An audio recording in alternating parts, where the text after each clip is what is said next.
ಅಂದರೆ ಯುವ ಜನಾಂಗ ಹೆಂಗಿರಬೇಕು, ಆರೋಗ್ಯವಂತ ಸಮಾಜ ನಿರ್ಮಾಣ ಮಾಡಬೇಕಾದ್ರೆ ಹೆಂಗಿರಬೇಕು, ಏನೇನು ಶಿಸ್ತುಬದ್ಧವಾದ ಜೀವನ ಇರಬೇಕು ಅಂತ. ವಿವೇಕಾನಂದ ಅವರ ಮೊದಲ ಹೆಸರು ನರೇಂದ್ರ ಹೋಗಿ ವಿವೇಕಾನಂದ ಆದರು. ವಿವೇಕ ಮತ್ತು ಆನಂದ ಎರಡೂ ಸೇರಿದರೆ ವಿವೇಕಾನಂದ. ಜೀವನದಲ್ಲಿ ವಿವೇಕ ಮತ್ತು ಆನಂದ ಎರಡನ್ನೂ ಪಡೆಯಬೇಕಾದಂಥ ಯುವಜನರು ಸಾವಿರಾರು ಸಂಖ್ಯೆಯಲ್ಲಿ ಉದ್ಭವ ಆಗಬೇಕು. ಪ್ರತಿ ವರ್ಷ, ಪ್ರತಿದಿನ, ಪ್ರತಿ ಕ್ಷಣ ಉದ್ಭವವಾಗಬೇಕು. ಆ ಒಂದು ಗುರಿಯನ್ನು ಅವರು ಇಡೀ ದೇಶಕ್ಕೆ, ಇಡೀ ವಿಶ್ವಕ್ಕೆ ಕೊಟ್ಟಂಥ ಮಹಾನ್ ಚೇತನ ಅವರು ವಿವೇಕಾನಂದ ಅವರು. ಅವರ ಒಂದು ಜನ್ಮ ದಿನಾಚರಣೆ ನಿನ್ನೆ ಇತ್ತು, ಆದರೆ ಶಾಲೆಗಳ ರಜೆ ಇರೋದರಿಂದ ಇವತ್ತು ನಾವು ಇಲ್ಲಿ ಮಾಡಿದ್ವಿ. ಈ ಒಂದು ಕಾರ್ಯಕ್ರಮ ತುಂಬ ಅಚ್ಚುಕಟ್ಟಾಗಿ ಮಾಡಬೇಕು ಅಂತ. ನೀವು ಎಷ್ಟೊಂದು ಶಿಸ್ತುಬದ್ಧ ಜೀವನವಾಗಿ ನಡೆಸಿದರೆ ಅದನ್ನು ನಿಮ್ಮ ಗುರಿ ಅಷ್ಟು ಇರ್ತದೆ. ಗುರಿ ಇದ್ದರೆ ಮಾತ್ರ ಸಾಧನೆ ಸಾಧ್ಯ. ಪ್ರತಿಯೊಬ್ಬರಿಗೂ ಒಂದು ಗುರಿ ಇರಬೇಕು, ಒಂದು ಶಿಸ್ತುಬದ್ಧ ಜೀವನ ಇರಬೇಕು. ಆಗ ನಿಮ್ಮ ಒಂದು ಶಕ್ತಿ, ನಿಮ್ಮ ಸಾಧನೆ ಹಿಮಾಲಯ ಶಿಖರದಷ್ಟು ಎತ್ತರಕ್ಕೆ ಬೆಳೀತದೆ.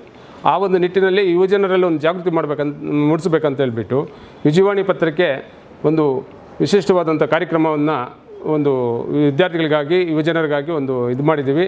ಆ ಒಂದು ಇದರಲ್ಲಿ ಇವತ್ತು ವಿದ್ಯಾರ್ಥಿಗಳು ಪಾಲ್ಗೊಂಡು ಪ್ರಬಂಧ ಸ್ಪರ್ಧೆಯನ್ನು ಬರೆದಿದ್ದು, ಅದರಲ್ಲಿ ಪ್ರಥಮ ಸ್ಥಾನವನ್ನು ಪಡೆದಿರೋರು, ದ್ವಿತೀಯ ಸ್ಥಾನ, ತೃತೀಯ ಸ್ಥಾನ, ಆಮೇಲೆ ಪಡೆದಿರೋದು ಎಷ್ಟೋ ಭಾಗವಹಿಸಿರೋದು ಅಷ್ಟೇ ಮುಖ್ಯ. ಸ್ವಾಮಿ ವಿವೇಕಾನಂದವ್ರು ಹೇಳ್ತಾರೆ, ಪಾಲ್ಗೊಳ್ಳೋದು ಅತಿ ಮುಖ್ಯ. ನಮ್ಮ ಗುರಿ ಪ್ರೈಸ್ ಅಲ್ಲ, ನಾನು ಪಾಲ್ಗೊಳ್ತಾ ಇದ್ದೀನಿ ಅನ್ನೋದು ಒಂದು ಗುರಿ ಆಗಬೇಕು ಪ್ರತಿಯೊಬ್ಬರದೂ. ನಾವು ಆಗಲ್ಲ ಅನ್ನೋದಲ್ಲ, ನಾವು ಮಾಡ್ತೀವಿ ಅನ್ನೋ ಛಲ ಬೇಕು. ಗುರಿ ಪಾಲ್ಗೊಳ್ಳೋದೇ ಒಂದು ಛಲ. ಆ ಒಂದು ಇದರಿಂದ ಇವತ್ತು ವಿದ್ಯಾರ್ಥಿಗಳೇನು ಪಾಲ್ಗೊಂಡಿದ್ದೀರಿ, ನಿಮ್ಮೆಲ್ಲರಿಗೂ ಹೃತ್ಪೂರ್ವಕವಾದ ಸ್ವಾಗತವನ್ನು ಕೋರ್ತಾ, ಈ ಒಂದು ಕಾರ್ಯಕ್ರಮದಲ್ಲಿ ಪಾಲ್ಗೊಂಡಿರುವಂಥ ನಮ್ಮ ಈ ಶಾಲೆಯ ಮುಖ್ಯ ಶಿಕ್ಷಕರಾದಂಥ ರಘುಪತಿಗೌಡರವರಿಗೆ ಸ್ವಾಗತವನ್ನು ಬಯಸ್ತಾ ಇದ್ದೀವಿ.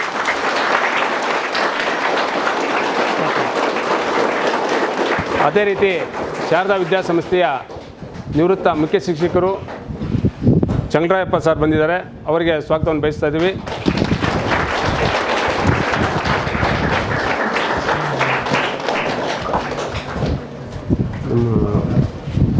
ಸರ್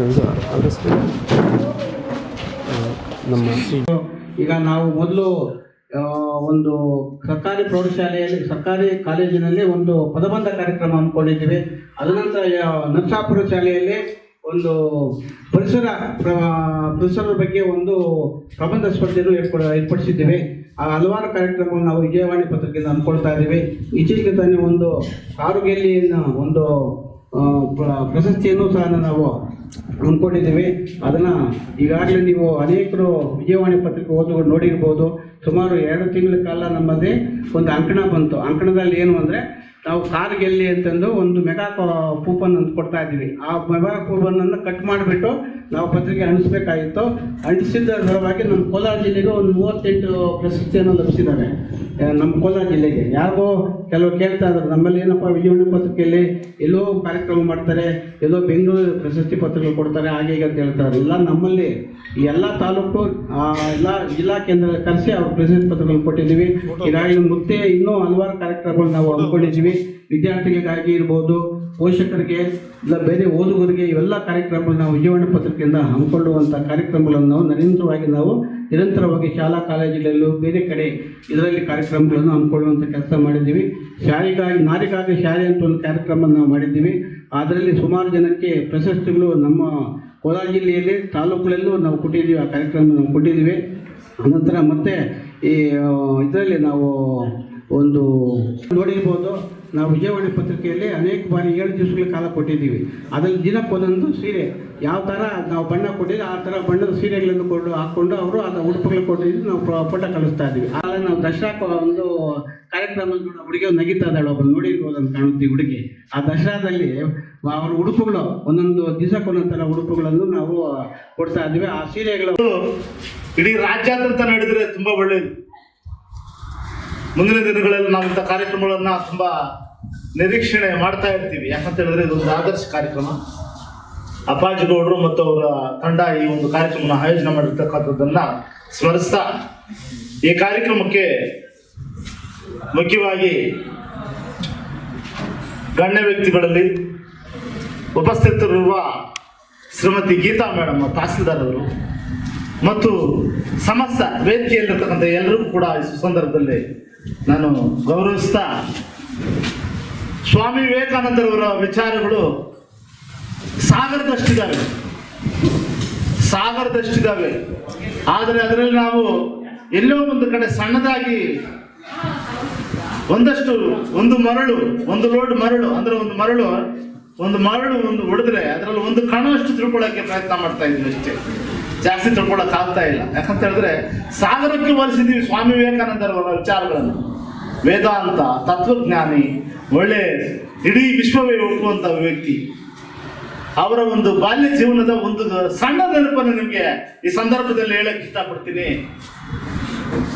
ತಾಯಿ ಭುವನೇಶ್ವರಿ, ತಂದೆ ವಿಶ್ವನಾಥ ದತ್ತ ವಕೀಲರಾಗಿದ್ರು. ನಂತರ ಆದರೆ ನಾವು ಅವ್ರನ್ನೆಲ್ಲ ಊಹಿಸೋಕ್ಕಾಗಲ್ಲ ಬಿಡಿ, ಅದಕ್ಕಾಗಿ ನನ್ನ ಕರೆದ್ರು ಏನೋ ಅನಿಸ್ತಾ ಇದೆ. ವಿಶ್ವನಾಥ ದತ್ತರ ಹೆಮ್ಮೆಯ ಪುತ್ರ ವಿವೇಕಾನಂದ. ಇವರ ಹೆಸರು ಬೇರೆ ಇನ್ನೊಂದಿದೆ, ಅದು ಹೇಳ್ತೀರಾ? ನರೇಂದ್ರ. ಬಾಲ್ಯದಲ್ಲಿ ನರೇಂದ್ರ ಹೆಂಗಿದ್ದ ಅಂತ ಹೇಳಿದ್ರೆ, ತನ್ನ ಶಾಲೆಗೆ ಹೋಗುವ ವಯಸ್ಸಿನಲ್ಲಿ ನರೇಂದ್ರನಿಗೆ ಪಾಠದಲ್ಲಿ ನಿಮ್ಮ ಥರನೇ ಶಾಲೆಯಲ್ಲಿ ಒಂದು ಪಾಠ ಮಾಡುವಾಗ ನೋಡಿ, ದಾರಿಯಲ್ಲಿ ಒಂದು ಮರ ಇದೆ, ಆ ಮರದಲ್ಲಿ ದೆವ್ವ ಇದೆಯಂತೆ, ಆ ಮರದ ಕಡೆಗೆ ಯಾರು ಹೋಗಬಾರ್ದು, ನೋಡಬಾರ್ದು ಅಂತ ಯಾರೋ ಹೇಳಿದ್ರು ಅಂತ. ಅದನ್ನು ಕೇಳಿಸ್ಕೊಂಡ ನರೇಂದ್ರ ತುಂಬ ಸ್ಫಟಿಕದಂಥ ಮನುಷ್ಯ, ಅಷ್ಟೇ ಒಳಪಿನಂತೆ ವಜ್ರದಂಥ ಮನುಷ್ಯ, ತುಂಬ ಸೂಕ್ಷ್ಮ ಜೀವಿ. ಹೌದಾ, ದೆವ್ವ ಇದೆ ಅಂತ ಹೇಳ್ತಾ ಇದ್ದಾರಲ್ಲ, ಹೆಂಗಿರ್ತದೆ ಅದು ನೋಡಬೇಕು, ಹೇಗಿರ್ತದೆ ನೋಡಬೇಕು, ಅದನ್ನು ಪರೀಕ್ಷೆ ಮಾಡಲೇಬೇಕು ಅಂತ ಹೊರಟ. ಆದರೆ ಅದನ್ನ ಒಂದು ದಿವಸ ಮಧ್ಯರಾತ್ರಿಯಲ್ಲಿ ಅತ್ತಿಗೆ ಏನು ದೆವ್ವ ರಾತ್ರಿ ವೇಳೆಯಲ್ಲಿ ಇರ್ತದೆ ಅಂತ ಹೇಳಿದ್ರಲ್ಲ, ನೋಡಬೇಕು ಅಂತ ಹೋದ. ಯಾವುದನ್ನ ಪರಿಶೀಲಿಸಿ ಒಪ್ಕೊಳ್ಳೋ ಅಂತ ಮನುಷ್ಯ, ಯಾವುದನ್ನು ಯಾರೋ ಹೇಳಿದ್ರು ಅಂತ ಒಪ್ಕೊಳ್ಳೋ ಅಂತ ವ್ಯಕ್ತಿ ಅಲ್ಲ. ವಿದ್ಯಾರ್ಥಿ, ತನ್ನ ತಂದೆ ವಕೀಲ ವೃತ್ತಿ ಮಾಡೋರು, ತಾಯಿ ಭುವನೇಶ್ವರಿ, ತುಂಬ ಅವ್ರ ಮನೆಯಲ್ಲಿ ತುಂಬ ಅಚ್ಚುಕಟ್ಟು, ತುಂಬ ಏನೋ ದೈವ ಪೂಜೆಗಳು ತುಂಬ ಚೆನ್ನಾಗಿ ನಡೆಯುವಂಥ ಒಂದು ಕುಟುಂಬ. ಏನು ಜಪ ತಪ್ಪುಗಳು ಅಂತ ಹೇಳ್ತೀವಲ್ಲ, ಇವೆಲ್ಲನೂ ಕೂಡ ತುಂಬ ತಾಯಿ ಮೈಗೂಡಿಸ್ಕೊಂಡು ತಾಯಿ ಭುವನೇಶ್ವರಿ ತುಂಬ ಸಂಸ್ಕಾರ ಭರಿತವಾದಂಥ ಒಂದು ಕುಟುಂಬ. ಇದನಿಗೆ ಒಳ್ಳೆ ವಸ್ತ್ರ ತಂದು ಕೊಟ್ಟಿದ್ರು, ಒಳ್ಳೆ ಪಂಚೆ. ಏನೋ ಅವರಪ್ಪನ ಪಂಚೆ ಉಟ್ಕೊಂಡು ಇದನ್ನು ಆಟ ಆಡಕ್ಕೆ ಹೋಗಿದ್ದ. ಒಳ್ಳೆ ಪಂಚೆ, ಒಳ್ಳೆ ರೇಷ್ಮೆ ದಾರಿ ಪಂಚೆ, ಆ ಪಂಚೆ ಉಟ್ಕೊಂಡು ಹೋಗಿರ್ತಾನೆ. ಯಾರೋ ದಾರಿಯಲ್ಲಿ ಬಂದು ಹಿಂಗೆ ಹೋಗೋರು, ಯಾರೋ ಒಬ್ಬ ಸನ್ಯಾಸಿನೋ ಒಬ್ಬ ಏನೋ ಬಡಪ್ಪ ಏನೋ ಅವ್ರು ಬಂದು ಹಿಂಗೆ ನೋಡ್ತಾ ನಿಂತ್ಕೊಂಡಿದ್ದ ನರೇಂದ್ರನ. ಆಟ ಆಡ್ತಾ ಇರ್ತಕ್ಕಂಥ ಬಾಲಕ, ಏಕಾಗಿ ನೋಡ್ತಾ ಇದೀಯ ಏನು ಅಂತ ಹೇಳ್ದ. ಏನಿಲ್ಲ, ಪಂಚೆ ನೀನು ಕಟ್ಕೊಂಡ್ರೆ ಪಂಚೆ ಬೇಕು ಅಂತ ಹೇಳಿದ. ಆಗಿಂದ ಹಾಗೆ ಬಿಚ್ಚು ಕೊಟ್ಟುಬಿಟ್ಟ ಪಂಚೆನ. ಎಂಥ ಅದ್ಭುತವಾದಂಥ ಬಾಲ್ಯದಲ್ಲಿ ತನ್ನ ಜೀವನದಲ್ಲಿ ಎಷ್ಟೊಂದು ತ್ಯಾಗ, ದಾನ, ಇಂಥವಕ್ಕೆಲ್ಲ ಜೀವನವೇ ಒಂದು ವಿಧಾನ. ತನ್ನ ತಂದೆ ಒಬ್ಬ ವಕೀಲನಾಗಿ ಅನೇಕ ಜನ ಕಕ್ಷಿದಾರರು ಬಂದಿರ್ತಾರೆ ಮನೆಗೆ. ಯಾಕಂತ ಹೇಳಿದ್ರೆ ನಿಮ್ಗೆ ಕಥೆ ರೂಪದಲ್ಲಿ ಹೇಳಿದ್ರೆ ಚೆನ್ನಾಗಿ ಆಗ್ಬೋದು, ನಾವೇನೋ ಹೇಳ್ಕೊಂಡು ಹೋದ್ರೆ ಚೆನ್ನಾಗಿರಲ್ಲ. ಇದು ಯಾಕಂದ್ರೆ ಅವ್ರ ಜೀವನದಲ್ಲಿ ನಡೆದಿರ್ತಕ್ಕಂಥ ಘಟನೆಗಳು. ತಂದೆ ಸುತ್ತಲೂ ಬಂದು ಕಕ್ಷಿದಾರ ನಿಂತಿದ್ದಾರೆ, ಏನು ಆವತ್ತಿನ ಕ್ಲೈಂಟ್ಗಳು, ಕೇಸ್ಗಳಿಗೋಸ್ಕರ. ಆಮೇಲೆ ನಿಮ್ಮ ಮಗ ಇವರೇನೋ, ನಮ್ಮ ಮಗ ನರೇಂದ್ರ ಆಯ್ತು ಅಂತ ನೋಡೋದಕ್ಕೆ ಆ ಕಣ್ಣುಗಳು, ಆ ಮುಖ, ಒಂದು ಇದು ಆ ಕ್ರಾಂತಿ ಮುಖದಲ್ಲಿ ಆ ತೇಜಸ್ಸು ತುಂಬಿ ತುಳುಕ್ತಾ ಇತ್ತು. ಮುಖ ನೋಡಿದ್ರೆ ಆ ಮುಖದಲ್ಲಿ ಅಂತ ತೇಜಿಸಿದೆ. ಏನು ಅಂತ ಹೇಳ್ಬಿಟ್ಟು ನಿಮ್ಮ ಮಗನ ಅಂತ ಹೇಳಿದಾಗ, ಸರಿ ನೀನು ಏನಪ್ಪ ಏನಾಗಬೇಕು ಅಂದ್ಕೊಂಡಿದ್ದೀಯಾ ಅಂತ ಅವ್ರು ಕೇಳ್ತಾರೆ. ಅವ್ರ ಅಪ್ಪನ ಕೇಳ್ತಾರೆ, ಏನು ಮಾಡ್ಬೇಕು ಅಂದ್ಕೊಂಡಿದ್ದೀರ ಈ ಹುಡುಗನ್ನ ಅಂತ. ಒಳ್ಳೆ ಇದು ಮಾಡಬೇಕು, IAS IPS ಈ ರೀತಿ ಹೇಳ್ತೀವಲ್ಲ ನಮ್ಮ ಮಕ್ಕಳ ಬಗ್ಗೆ, ಡಾಕ್ಟ್ರು, ಇಂಜಿನಿಯರು ಏನನ್ನ ಹೇಳ್ತೀವಿ. ಅವರಪ್ಪ ಇದು ನನ್ನ ಕೇಳ್ತಾರೆ ಒಂದು ದಿವಸ. ಯಾಕಂದರೆ ಇವರೆಲ್ಲ ಹೇಳಿದ್ಮೇಲೆ, ಏನಪ್ಪ ಏನು ನೀನು ಏನಾಗಬೇಕು ಅಂದ್ಕೊಂಡಿದ್ದೀಯಾ ನಿನ್ನ ಜೀವನದಲ್ಲಿ ಅಂತ ಕೇಳಿದಾಗ, ಆಮೇಲೆ ಅದನ್ನ ಅಲ್ಲೇ ಇದ್ದು ನೋಡಿಕೊಂಡು ಅಲ್ಲಿ ಅವ್ರ ಮನೆಯಲ್ಲಿ ಮಹಾವಿಷ್ಣು ಫೋಟೋ, ಏನು 12 ಕುದುರೆಗಳು ಅದನ್ನು ಓಡಿಸ್ತಾ ಇರ್ತಕ್ಕಂಥದ್ದು, ಮಹಾವಿಷ್ಣು ಓಡಿಸ್ತಾ ಇರೋದು, ಅರ್ಜುನ ಎದುರುಗಡೆ ಕೂತ್ಕೊಂಡಿರೋದು, ರಥದ ಸಾರಥಿ ಯಾವ ರೀತಿ ಇರ್ತದೆ. ಯುದ್ಧಕ್ಕೆ ಹೋಗುವಾಗ ಸಾರಥಿಯ ಒಂದು ಪ್ರತಿರೂಪ ನೋಡುತ್ತಾನೆ. ಆ ಸಾರಥಿ ಯಾರಾಗಿರ್ತಾನೆ? ಮಹಾವಿಷ್ಣು ಆಗಿರ್ತಾನೆ. ನೋಡಪ್ಪ ನಾನು ಆ ರೀತಿ ಮಹಾವಿಷ್ಣು ತೋರಿಸ್ತಾನೆ. ಅಂದರೆ ಅದಕ್ಕೆ ಮೊದಲು ಏನಾಗಬೇಕಂದ್ರೆ ನೀನು ಡ್ರೈವರ್ ಆಗಬೇಕು ಅಂತ ಹೇಳಿರ್ತಾನೆ. ಅವರಪ್ಪ ತುಂಬ ನೋವು ಪಟ್ಕೊಳ್ತಾನೆ.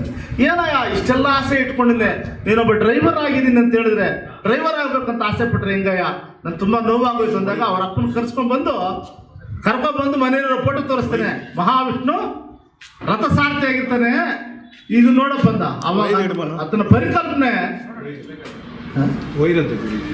ಆತನ ಪರಿಕಲ್ಪನೆ, ಆತನ ಒಂದು ಜೀವನ ವಿಧಾನ ಮತ್ತು ಅವನ ದಿಕ್ಕು ದಶೆ ಯಾವ ರೀತಿ ಇತ್ತು, ಮಹಾವಿಷ್ಣುನ ಒಂದು ಪರಿಕಲ್ಪನೆ ಅದು. ಆ ರೀತಿ ಇಡೀ ವಿಶ್ವಕ್ಕೆ ಅನೇಕ ಒಳ್ಳೆ ಸಂದೇಶಗಳನ್ನು ಕೊಟ್ಟಂಥವ್ರು. ಸಮಯದ ಅಭಾವ, ಈಗಾಗಲೇ ನನಗೆ ಎಚ್ಚರಿಕೆ ಗಂಟೆ ಬಾರಿಸ್ತಾ ಇದೆ, ಏನಂತ ಸಾಕು ಅಂತ. ಆದರೂ ಹೇಳಬೇಕಂತ ತುಂಬ ಇನ್ನೂ ವಿಚಾರಗಳಿದ್ದಾವೆ, ತುಂಬ ಚೆನ್ನಾಗಿದ್ದಾವೆ. ಸ್ವಾಮಿ ವಿವೇಕಾನಂದನ ಕೆಲವೊಂದು ಬಾಲ್ಯದ ನೆನಪುಗಳನ್ನು ಜ್ಞಾಪಿಸಿ ನಿಮಗೆ ಇಷ್ಟೊಂದು ವಿಷಯಗಳು ಹೇಳ್ತಾ ಇದ್ದೀನಿ. ಇನ್ನೂ ತುಂಬ ಪೂರ್ಣ ತ್ಯಾಗವೇ ಪರಮಾದರ್ಶ, ಅಲ್ಲಿ ನಾನು ಎಂಬುದೇ ಇಲ್ಲ, ಎಲ್ಲವೂ ನೀನೇ. ಈ ಪದಕ್ಕೆ ತುಂಬ ಶಕ್ತಿ ಇದೆ. ಕುವೆಂಪು ಅವರು ಸದಾ ಯಾವಾಗೂ ಸ್ವಾಮಿ ವಿವೇಕಾನಂದರನ್ನ ನೆನೆಸ್ತಾ ಇದ್ರು. ಅನೇಕ ತತ್ವಜ್ಞಾನಿಗಳಿಗೆ ಅರಿಸ್ಟಾಟಲಿಂದ ಹಿಡಿದು ಒಳ್ಳೆ ಮೇಧಾವಿಗಳಿಗೆಲ್ಲ ಸ್ವಾಮಿ ವಿವೇಕಾನಂದನೇ ಪರಿಕಲ್ಪನೆ, ಸ್ವಾಮಿ ವಿವೇಕಾನಂದನೇ ಒಳ್ಳೆ ಮಾರ್ಗದರ್ಶನ. ಇವತ್ತು ನಮ್ಮ ಸಿದ್ಧಾರೂಢ ಸ್ವಾಮೀಜಿಯವರಲ್ಲ ವಿಜಯಪುರ, ಅವರು ಕೂಡ ಆದರ್ಶ ಸ್ವಾಮಿ ವಿವೇಕಾನಂದ. ಅವ್ರ ವಿಚಾರಗಳನ್ನು ನಾವು ಫೋನ್ಗಳೆಲ್ಲ ಅಲ್ಲಿ ಇಲ್ಲಿ ಪೇಪರ್ಗಳೆಲ್ಲ ಓದ್ತಾ ಇರ್ತೀವಿ. ಅವೆಲ್ಲ ಕೂಡ ನಾವು ಜೀವನದಲ್ಲಿ ಸ್ವಾಮಿ ವಿವೇಕಾನಂದರನ್ನ ಸದಾ ನಾವು ಅವರ ವಿಚಾರಗಳನ್ನು ಅವಲೋಕನ ಮಾಡ್ತಾ ಇರಬೇಕು, ಅವ್ರು ನೆನೀತಾ ಇರಬೇಕು ಅಂತೇಳಿ ಈ ಸಂದರ್ಭದಲ್ಲಿ ಹೇಳಿ ನನಗೆ ಮಾತಾಡಲಿಕ್ಕೆ ಅನುವು ಮಾಡಿಕೊಟ್ಟಂಥ ವೇದಿಕೆಯ ಎಲ್ಲ ಗಣ್ಯಮಾನ್ಯರಿಗೂ ಮತ್ತು ವಿಜಯವಾಣಿ ಈ ಕಾರ್ಯಕ್ರಮದ ವ್ಯವಸ್ಥಾಪಕರಿಗೂ ವಂದಿಸಿ ನಾನು 4 ಮಾತುಗಳನ್ನು ಮುಗಿಸ್ತಾ ಇದ್ದೀನಿ. ಜೈ ಭಾರತ್ ಮಾತೆ, ಜೈ ಸ್ವಾಮಿ ವಿವೇಕಾನಂದ. ಕೃತಕ ತಂತ್ರಗಾರಿಕೆ AI ಅಂತ ಕರಿತಾ ಇದ್ದೀವಿ, ಆರ್ಟಿಫಿಷಿಯಲ್ ಇಂಟೆಲಿಜೆನ್ಸಿ ಅಂತ. ಅದನ್ನು ತೊಡಗಿಸಿಕೊಂಡು ಯಾವ ರೀತಿ ಈ ಒಂದು ಭಾರತದ ಭವಿಷ್ಯವನ್ನು ತಿದ್ದಬೇಕು ಅಂತಕ್ಕಂಥ ಆಲೋಚನೆಗಳನ್ನು ನಿಮ್ಮಲ್ಲಿ ಮೂಡಿಸುವಂಥ ಕಾರ್ಯಕ್ರಮವನ್ನು ಈ ಒಂದು ವಿಜಯವಾಣಿ ಪತ್ರಿಕೆಯವರು ಭಾಳಷ್ಟು ಅಚ್ಚುಕಟ್ಟಾಗಿ ಒಳ್ಳೆಯ ವಿಷಯವನ್ನು ಆರಿಸ್ಕೊಂಡಿದ್ದಾರೆ. ಏಕೆಂದರೆ ಬದಲಾವಣೆ ಆಗ್ತಿರ್ತಕ್ಕಂಥ ಈ ಭಾರತದಲ್ಲಿ ಈ ತಂತ್ರಗಾರಿಕೆ ಅಂತಕ್ಕಂಥದ್ದು ಭಾಳ ಬದಲಾವಣೆಗಳಾಗ್ತಿದ್ದಾವೆ. ಅದರಲ್ಲೂ ಕೂಡ ಈಗಿರ್ತಕ್ಕಂಥ ಕೃತಿಕ ಬುದ್ಧಿಮಾಂದ್ಯತೆ, ಅದ್ರ ಬಗ್ಗೆ ಎಲ್ಲ ಕೂಡ ವಿವರವಾಗಿ ಹೇಳಲಿಕ್ಕೆ ಬೇರೆ ದಿವಸ ಬರೋಣ. ಆ ಒಂದು ವಿಷಯದಲ್ಲಿ ನೀವೆಲ್ಲ ಕೂಡ ಸೂಕ್ತ ರೀತಿಯಲ್ಲಿ ಆಲೋಚನೆಗಳನ್ನು ಮಾಡಿ ಈ ಭಾರತದ ಭವಿಷ್ಯವನ್ನು ತಿದ್ದುವಂಥ ಕಾರ್ಯಕ್ರಮದಲ್ಲಿ ನೀವೆಲ್ಲ ಕೂಡ ತೊಡಗಿಸ್ಕೊಳ್ಬೇಕು. ಒಳ್ಳೆಯ ವಿಷಯ. ಇದನ್ನು ಆಯೋಜನೆ ಮಾಡತಕ್ಕಂಥದ್ದಕ್ಕೆ ಭಾಳಷ್ಟು ಸಂತೋಷವನ್ನು ವ್ಯಕ್ತಪಡಿಸುತ್ತಾ, ಇನ್ನೊಂದು ವಿಷಯ ಇತ್ತಂತಂದರೆ ನೋಡಿ, ಕೂತಿರ್ತಕ್ಕಂಥ ಮೇಡಮ್ ಅವರು ಇದೇ ಮುಳಬಾಗ ತಾಲೂಕಿನಲ್ಲಿ ಹುಟ್ಟಿ ಇಲ್ಲೇ ಬೆಳೆದು ಬಡೆ ಜಂಗಪ್ಪ ಓದಿದ್ದ ಪ್ರೈವೇಟ್ ಶಾಲೆ, ಬಡೆ ಜಂಗಪ್ಪ ಸ್ಕೂಲಲ್ಲಿ ಪ್ರಾಥಮಿಕ ಶಾಲೆ, ಶಾರದಾ ಹೈಸ್ಕೂಲಲ್ಲಿ ಪ್ರೌಢಶಾಲೆ. ಆಯಮ್ಮ ನಮ್ಮ ಸ್ಟೂಡೆಂಟ್. ಭಾಳ ಸಂತೋಷವಾಗಿ ಹೇಳ್ಕೊಳ್ಳುವಂಥ ವಿಷಯ. ನಮ್ಮಲ್ಲೇ ಓದಿ ನನಗೆ ಒಂದು ಆಶ್ಚರ್ಯ ಅಂತಂದರೆ, ಭವಿಷ್ಯದ ಭಾರತ ನಿರ್ಮಾಣದಲ್ಲಿ ಯುವಜನರ ಪಾತ್ರ ಬಹಳ ಅದ್ಭುತವಾಗಿದೆ, ಕೇಳೋದಕ್ಕೇನೆ ವಿಷಯ. ಸೊ ಇಂದಿನ ಯುವಕರು ನಾಳೆಯ ಒಂದು ಭವಿಷ್ಯದಲ್ಲಿ ಉತ್ತಮವಾದ ಪಾತ್ರವನ್ನು ವಹಿಸ್ತಕ್ಕಂಥವ್ರು.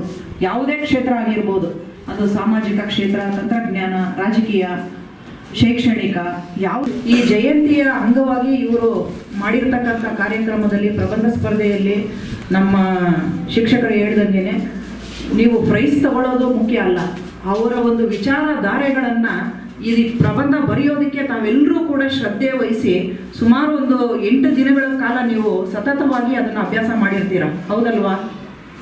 ಸೊ ಆ ವಿಚಾರಧಾರೆಗಳು ನೀವು ಮೈಗೂಡಿಸ್ಕೊಳ್ತೀರಲ್ವಾ, ಅದು ಇಂಪಾರ್ಟೆಂಟ್. ಸೊ ಈ ವಿಜಯವಾಣಿಯವರು ಆಯೋಜನೆ ಮಾಡಿರ್ತಕ್ಕಂಥ ಉದ್ದೇಶವೂ ಕೂಡ ಅದೇ. ಆದರೆ ನೀವು ತಗೊಳ್ತಕ್ಕಂಥ ಪ್ರೈಸು ಒಂದು ಪ್ರೋತ್ಸಾಹದಾಯಕ ಅಂಶ ಅಷ್ಟೇ ಅನ್ನೋದು ಬಿಟ್ಟರೆ, ನಿಮಗೆ ಒಳ್ಳೆ ವಿಚಾರಧಾರೆಗಳನ್ನು ಮೈಗೂಡಿಸಬೇಕು, ವಿವೇಕಾನಂದ ಅವರ ಆದರ್ಶಗಳನ್ನು ನೀವು ಪಾಲನೆ ಮಾಡಬೇಕು ಅನ್ನೋದು ಅವರ ಉದ್ದೇಶ.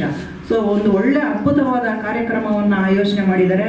ಸೊ ವಿವೇಕಾನಂದ ಅವ್ರ ಬಗ್ಗೆ ನಮ್ಮ ವಕೀಲರು ಕೂಡ ಭಾಳ ಅದ್ಭುತವಾಗಿ ಮಾತಾಡಿದ್ರು. ಅವ್ರ ಬಗ್ಗೆ ಮಾತಾಡ್ತಾ ಹೋದರೆ ನಮ್ಗೆ ಇವತ್ತಿನ ದಿನ ಸಾಕಾಗೋದೇ ಇಲ್ಲ. ಇವತ್ತು ಇಡೀ ನಮ್ಮ ಒಂದು ಜಗತ್ತಿನಲ್ಲಿ ನಮ್ಮ ಭಾರತ ಎದ್ದು ಕಾಣಬೇಕಂದ್ರೆ ಅವರ ಪಾತ್ರ ಬಹಳ ಅಮೋಘವಾದಂಥದ್ದು. ಹೇಳಿ ಎಚ್ಚರಗೊಳ್ಳಿ, ಗುರಿ ಮುಟ್ಟುವ ತನಕ ನಿಲ್ಲದಿರಿ ಅಂತ ಒಂದು ವಾಕ್ಯನ ಹೇಳಿದ್ದಾರೆ ಅವರು. ನಿಜವಾಗ್ಲೂ ಕೂಡ ಆ ಒಂದು ವಾಕ್ಯವನ್ನು ನಾನು ನನ್ನ ಜೀವನದಲ್ಲೂ ಕೂಡ ನಾನು ಅಳವಡಿಸ್ಕೊಂಡಿದ್ದೀನಿ.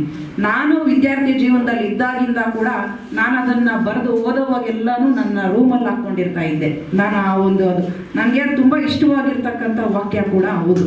ನಾನು ಅದನ್ನು ಬರೆದಾಕೊಂಡಿರ್ತಾ ಇದ್ದೆ. ನಾವು ಪ್ರತಿದಿನ ಎದ್ದಾಗಲೂ ಕೂಡ ನಾವು ಅವರ ಒಂದು ಏನೇನು ಹೇಳಿದ್ದಾರೆ ಅದನ್ನೆಲ್ಲ ನಾವು ಓದ್ತಾನೇ ಇರ್ತಾ ಇದ್ವಿ. ಮಲಗೋವಾಗ ನೋಡ್ತಾ ಇದ್ವಿ, ಎದ್ದಾಗಲೂ ನೋಡ್ತಾ ಇದ್ವಿ. ಏನಕ್ಕಂದ್ರೆ ನಾವು ಅದನ್ನ ಮರಿಬಾರ್ದು.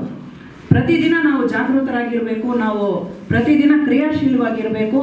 ನಾವು ಏನು ನಾವು ಮನಸ್ಸಿನಲ್ಲಿ ಅನ್ಕೊಂಡು ಯೋಚನೆ ಮಾಡ್ಕೊಂಡ್ರೆ ಆಗೋದಿಲ್ಲ, ಅದನ್ನ ಕಾರ್ಯರೂಪಕ್ಕೆ ತರಬೇಕಂದ್ರೆ ನಮ್ಮ ವಿವೇಕಾನಂದ ಅವರು ಏನೇನು ಹೇಳಿದ್ದಾರೆ ಆದರ್ಶ ವಾಣಿಗಳನ್ನ ನಾವು ಪ್ರತಿದಿನ ವಾಚಿಸ್ತಾ ಇರಬೇಕು.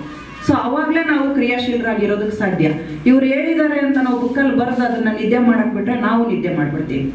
ಸೊ ಹಂಗಾಗಿ ನೀವೆಲ್ಲರೂ ಓದುವಾಗ ನಿಮ್ಮ ರೂಮಲ್ಲಿ ಅಥವಾ ನಿಮ್ಮ ಮನೆಗಳಲ್ಲೇನೆ ನೀವು ಫೋಟೋಗಳು ಹಾಕೋ ಬದಲು ಇವರು ಎಲ್ಲ ಏನೇನು ಹೇಳಿದ್ದಾರೆ ಅದನ್ನೆಲ್ಲ ಬರೆದು ಬಿಟ್ಟು ಗೋಡೆಗಳು ತುಂಬ ಅಂಟಿಸ್ಬಿಡಿ. ಪ್ರತಿದಿನ ನೀವು ಓದ್ತಾ ಇರ್ತೀರಾ, ಓ ಈಗ ಹೇಳಿದಾರಲ್ಲ ನಾವು ಇದನ್ನು ಫಾಲೋ ಮಾಡಬೇಕು ಅನ್ನೋದು ನಿಮ್ಮ ಮನಸ್ಸಲ್ಲಿ ಬರುತ್ತೆ. ಇದನ್ನೇ ಅಂತಲ್ಲ, ಬಹಳಷ್ಟು ಉತ್ತಮವಾಗಿರ್ತಕ್ಕಂಥ ವಿದ್ಯಾರ್ಥಿಗಳು ಫಾಲೋ ಮಾಡಬೇಕಾಗಿರ್ತಕ್ಕಂಥ ವೇದ ವಾಕ್ಯಗಳನ್ನೆಲ್ಲ ಅವ್ರು ಹೇಳಿದ್ದಾರೆ. ನಿಜವಾಗ್ಲೂ ಕೂಡ ನೀವೆಲ್ಲ ಅದನ್ನು ಚಾಚು ತಪ್ಪದೆ ಪಾಲಿಸಿದ್ರೆ ನನ್ನಂಗೆ ನೀವು ಕೂಡ ಮುಂದೆ ಒಳ್ಳೆ ಪ್ರಜೆಗಳಾಗ್ತೀರಾ, ಒಳ್ಳೆ ಆಫೀಸರ್ಸ್ ಆಗ್ತೀರಾ, ಸಮಾಜಕ್ಕೆ ಒಂದು ಉತ್ತಮವಾದ ಕೊಡುಗೆಯನ್ನು ಕೊಡ್ಬೋದು. ಅದಕ್ಕೋಸ್ಕರನೇ ಈ ಒಂದು ಪ್ರಬಂಧ ಸ್ಪರ್ಧೆಯನ್ನು ಏರ್ಪಡಿಸಿರೋದು. ಅದರ ಮುಖಾಂತರ ನೀವು ಒಳ್ಳೆ ವಿಚಾರಧಾರೆಗಳನ್ನು ತಿಳ್ಕೊಳ್ಳಿ. ಮುಂದೆ ನೀವೆಲ್ಲರೂ ಕೂಡ ಉತ್ತಮವಾದ ಕೊಡುಗೆಯನ್ನು ಸಮಾಜಕ್ಕೆ ಕೊಡಲಿ, ಉತ್ತಮ ಪ್ರಜೆಗಳಾಗಲಿ. ಆ ಮುಖಾಂತರ ನಾವು ಒಂದು ಉತ್ತಮವಾದ ಆಡಳಿತಗಳನ್ನು ನಾವು ನೋಡ್ಬೋದು. ಭವಿಷ್ಯದಲ್ಲಿ ಉತ್ತಮವಾದ ಒಂದು ಸಂಘಟನೆ ಮಾಡ್ಬೋದು, ಒಂದು ಸಮಾಜವನ್ನು ನಿರ್ಮಾಣ ಮಾಡಬಹುದು ಅಂತ ಇವರು ಇದನ್ನು ಆಯೋಜನೆ ಮಾಡಿದ್ದಾರೆ. ಸೊ ಈ ವಿಜಯವಾಣಿಯ ವ್ಯವಸ್ಥಾಪಕರಿಗೆ ನನ್ನ ಅನಂತ ಧನ್ಯವಾದಗಳು. ಮತ್ತು ಇಲ್ಲಿ ಇರ್ತಕ್ಕಂಥ ನಮ್ಮ ಗುರುಗಳಿಗೆ, ವಕೀಲರಿಗೆ, ಮತ್ತು ಸಮಾಜ ಸೇವೆ ಸತೀಶ್ ಅವರು ಸಮಾಜ ಸೇವೆಯಲ್ಲಿ ತೊಡಗಿಸ್ಕೊಂಡಿದ್ದಾರೆ. ಸೊ ಈ ಒಂದು ವಿದ್ಯಾಸಂಸ್ಥೆಯ ಉಪನ್ಯಾಸಕರು, ಶಿಕ್ಷಕರು ಕೂಡ ಇಲ್ಲಿ ಉಪಸ್ಥಿತರಿದ್ದಾರೆ. ಅದಕ್ಕೂ ಮುಖ್ಯವಾಗಿ ಮಾಧ್ಯಮ ಮಿತ್ರರು ಕೂಡ ಇದ್ದಾರೆ. ಸೊ ಮಕ್ಕಳೇ, ನೀವೆಲ್ಲರೂ ಕೂಡ ಉತ್ತಮವಾದಂಥ ಈ ವಿಚಾರಧಾರೆಗಳನ್ನು ಅಳವಡಿಸ್ಕೋಬೇಕು. ಇವತ್ತು ನಾನು ಮಾತಾಡಿರೋಂಥ ವಿಷಯಗಳನ್ನು ನೀವೆಲ್ಲರೂ ಫಾಲೋ ಮಾಡ್ತೀರಾ ಅಂತಲೂ ನನಗೆ ನಂಬಿಕೆ ಇದೆ. ನೀವೆಲ್ಲರೂ ಕೂಡ ಅದನ್ನು ಬರೆದು ಮನೆಯಲ್ಲಿ ಹಾಕ್ಕೊಂತೀರಾ ಅಂತ ನಾನು ನಂಬಿದ್ದೀನಿ. ಸೊ ಇಷ್ಟು ಹೇಳೋದಕ್ಕೆ ಅವಕಾಶ ಮಾಡಿಕೊಟ್ಟಂತ ತಮ್ಮೆಲ್ಲರಿಗೂ ಕೂಡ ಒಂದು ಹಿತ ನುಡಿಗಳು ಬರೀ ಅವರ ಜನ್ಮದಿನದಂದು ನಾವು ಅಳವಡಿಸ್ಕೊಂಡ್ರೆ ಸಾಲದು. ಇಡೀ ಜೀವನ ಪೂರ್ತಿ ನಮ್ಮ ಓದಿನ ದಿನಗಳಲ್ಲಿ ಆಗ್ಬೋದು ಅವನ್ನ ಅಳವಡಿಸ್ಕೊಂಡ್ರೆ ಒಂದು ಉತ್ತಮ ಸಮಾಜವನ್ನು ಅಭಿವೃದ್ಧಿ ಮಾಡೋದಕ್ಕೆ ಸಾಧ್ಯ ಆಗುತ್ತೆ. ಏನು ಯುವ ಪೀಳಿಗೆ ಇದ್ರೆ ಮುಂದಿನ ಒಂದು ಒಳ್ಳೆಯ ಸಮಾಜವನ್ನು ನಾವು ಕಾಣ್ತೀವೋ, ಆ ಯುವ ಪೀಳಿಗೆಯಲ್ಲೇ ಒಂದು ಉತ್ತಮವಾಗಿರ್ತಕ್ಕಂಥ ಸಮಾಜ ಅಡಗಿದೆ. ಅದರಲ್ಲಿರ್ತಕ್ಕಂತಹ ಒಂದು ಅವ್ರು ಹೇಳಿರ್ತಕ್ಕಂಥ ಒಂದು ಹಿತ ನುಡಿಗಳನ್ನು ನಮ್ಮ ಸಮಾಜದಲ್ಲಿರ್ತಕ್ಕಂಥ ಒಂದು ಕಲ್ಮಶಗಳನ್ನು ಹೋಗಲಾಡಿಸಿ ಅವನ್ನ ರೂಪಿಸ್ಕೊಳ್ತಕ್ಕಂಥದ್ದು ನಮ್ಮೆಲ್ಲರ ಕರ್ತವ್ಯನೂ ಸಹ ಆಗಿದೆ. ಮೊದಲಿಗೆ ಈ ಒಂದು ಕಾರ್ಯಕ್ರಮವನ್ನು ಆಯೋಜನೆ ಮಾಡ್ತಕ್ಕಂಥ ವಿಜಯವಾಣಿ ವ್ಯವಸ್ಥಾಪಕರಿಗೆ ನಾವು ಧನ್ಯವಾದಗಳನ್ನು ಹೇಳಬೇಕು. ಯಾಕಂದರೆ ಇಂಥ ಒಂದು ಒಳ್ಳೆಯ ಕಾರ್ಯಕ್ರಮಗಳನ್ನು ಮಾಡ್ತಾ ಇದ್ದರೆ ಮಕ್ಕಳಲ್ಲಿ ಜಾಗೃತಿಯನ್ನು ಸಹ ಮೂಡುತ್ತೆ. ನಿಮಗೆ ಗೊತ್ತಿರ್ತಕ್ಕಂಥ ವಿಷಯಗಳನ್ನು ನೀವು ಬೇರೆಯವ್ರಿಗೂ ಸಹ ತಿಳಿಸೋದಕ್ಕೆ ಅವಕಾಶ ಆಗುತ್ತೆ. ಈ ಬೆಳಗ್ಗೆ ಬಂದು ನೀವು ಈ ಒಂದು ಪ್ರಬಂಧ ಸ್ಪರ್ಧೆಯನ್ನು ಬರೆಯಕ್ಕೆ ಬಂದಿದ್ದೀರಾ, ಬರೀ ಪ್ರಬಂಧವನ್ನು ಬರೆದ್ರೆ ಸಾಲದು, ಆ ಬರೆದಿದ್ದೀರಲ್ಲ ಅವರ ಬಗ್ಗೆ ಈ ಒಂದು ಸಾಮಾಜಿಕ ಮಾಧ್ಯಮಗಳ ಬಗ್ಗೆ ಏನು ಬರೆದಿದ್ದೀರಾ ಅವೆಲ್ಲನೂ ಸಹ ನೀವು ಮುಂದಿನ ಒಂದು ಭವಿಷ್ಯದಲ್ಲಿ ರೂಪಿಸ್ಕೊಂಡ್ರೆ ಒಂದು ಉತ್ತಮ ಸಮಾಜವನ್ನು ಕಟ್ಟೋದಕ್ಕೆ ಸಾಧ್ಯ ಆಗುತ್ತೆ. ಕಿರಣ ಯೂಟ್ಯೂಬ್ ಚಾನಲ್ ಅನ್ನು ತಪ್ಪದೇ ಸಬ್ಸ್ಕ್ರೈಬ್ ಮಾಡಿ.